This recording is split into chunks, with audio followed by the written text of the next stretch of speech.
আর আজকে যেটা অপহরণ হয়েছে, আমরা ওই গ্রাম থেকে যতটুকু পারি মানুষ কাছে ভিক্ষা করে যে টাকাগুলো নিয়েছি প্রায় 1.5 লক্ষ টাকার মতো মুক্তিপণ দিছি আর কি। 1.5 লাখ দিয়ে দিই, 60 ধাপ হয় না 5 ধাপে দিয়ে ফেললাম। 19,000 একবার, 32,000 একবার, আর 50,000 দিয়ে, আর 50,000 দিয়ে, টোটাল 1.5 লাখ। আজকে যেটা সকালে যেটা অপহরণ খুব একটা মর্মাহত ঘটনা, যার খুব দুঃখজনক। আসলে আমরা যে ইউনিয়নের 4 নং ওয়ার্ডের মধ্যে আমরা বসবাস করি, হরিকুলা গ্রামে।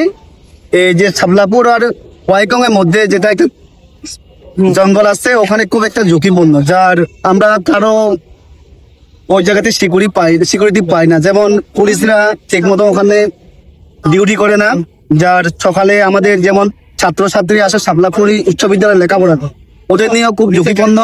যার বলতে গেলে এদের অনেক কিছু সমস্যার সম্মুখীন হচ্ছে।